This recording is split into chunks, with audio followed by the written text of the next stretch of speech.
welcome to my YouTube channel. আৰু মই আজি tinihuti waterfalls লৈ যাম মাহঁতৰ লগত যেহেতু লকডাউনত বহুত বেছি বোৰিং হৈ আছো ফসি আছো ইয়াতে গটিকে লগৰ লগত তেনেকে যাবলৈ নিদিয়ে আৰু এবোৰ জায়গা তেনেকে একচুয়ালি যোৱা নহয় গটিকে মাহঁতৰ লগতে ওলাইছো কি হয় একো নাজানো ডিটেইলছ একোৱে নাজানো আৰু মই গাটো ধুই লওঁ ভাবিছো আপোনালোকক লৈ যাম গটিকে ভিডিওটো চাই থাকক বাই বাই এতিয়াৰ কাৰণে টাটা Actually মই আপোনালোকক খৰধৰত কবয়ে পাহৰিলো সেই waterfallsটো বুলে হুবাহিত আছে হুবাহি এটো ধেমাজিত আছে হুবাহি বুলি কয় জায়গাডখৰ আৰু আমি এতিয়া গৈ আছো আৰু তাৰ ৰাস্তাটাৰ মানে ৰাস্তাটো তেনেকে চিন নাপাওঁ মানুহ খুদি খুদি আহি আছো হেতু মানে অৰুণাচল বৰ্ডাৰে পৰে আৰু waterfallsটো গটিকে গৈ থাকুচোন চাও কি হয়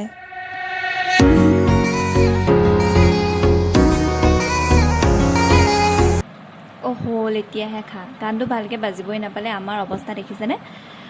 ছটা মানুহ গাড়ীখনো সৰু ৰাস্তাটো বেয়া এতিয়া আমাক মানুহবোৰ নমাই দি আগত গাড়ী গৈ আছে পিছে পিছে আমিবোৰ আজি কি হয় অৱস্থা ক'ব নোৱাৰি দে সি বেয়া এয়া গাড়ী সব গৈ আছে মোক এনেকে অকলে এৰি থৈ গ'ল আৰু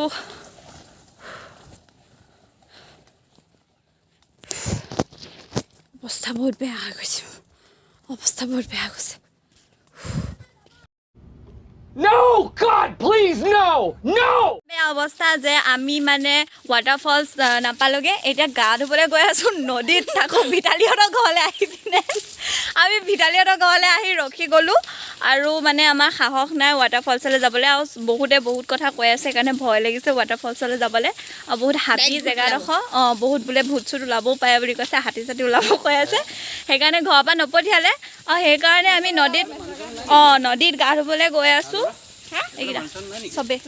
এখন নদী ওরে পাগল হয়ে যাব আমি পাগল হয়ে যাব ওরে পাগল হয়ে যাব আমি পাগল হয়ে যাব Once again ওরে পাগল হয়ে যাব আমি পাগল হয়ে যাব Deep John ওরে পাগল হয়ে কেনেকুৱা লাগিছে ৱাটাৰফললৈ যাব নোৱাৰিলো তথাপিতো দুখ লগা নাই বাৰু কাৰণ কি ইয়াতে বহুত ভাল লাগিলে বৰ ধুনীয়া পৰিৱেশ এনজয় কৰিলো আমি সবে ধুনীয়াকৈ গা চা ধুলো সকলোৱে ধুই কৰি এটা ঘৰটো বিদায় লৈছোঁ গা চা ভিজি গ'ল আকৌ ঘৰটো ভালকৈ গা ধুওঁ আমি এতিয়া ঘৰমুৱা হ'লো আৰু অলপ দূৰ যোৱা হয় waterfallsটো পালোগেহেঁতেন কিন্তু আমি নগ'লো আৰু কাৰণ বহুত দূৰ হয় ইয়াৰ পৰা খোজকাঢ়ি গ'লে কমেও 2 ঘণ্টামান লাগি যায় খোজকাঢ়ি গ'লে কাৰণে আমি ইয়াতে গাটো ধুলো ধুই পিনে আৰু এতিয়া যাওঁ ঘৰলৈ বাই বাই বাৰু এনেদৰে যদি পানীয়ে পানীয়ে গৈ থাকে 1.5 ঘণ্টা 2 ঘণ্টা সময় তেতিয়া waterfallটো দেখিবগে কিন্তু আমাৰ ৰাস্তাত যে অৱস্থা হ'ল আমি ইয়াতে ইমান দেৰিকৈ আহি পাইছোঁ গতিকে আকৌ 1.5 ঘণ্টা 2 ঘণ্টা গৈ ঘূৰি অহালে ৰাতি হৈ যাব গতিকে আমি waterfallটো নাচালোগে বেলেগ দিনাখন আহিম বুলি ভাবিলোঁ আৰু মই waterfallটোৰ বিষয়ে ডিটেইলছত দি দিম বাৰু ডেছক্ৰিপশ্যনত and thank you so' much for ৱাচিং মাই ভিডিঅ' প্ৰথমটো ভিডিঅ' কি হৈছে নাজানো পিছলৈ ভাল কৰিবলৈ চেষ্টা কৰিম ছ' বাই বাই আমিও যাবগৈ হ'ল আৰু টাটা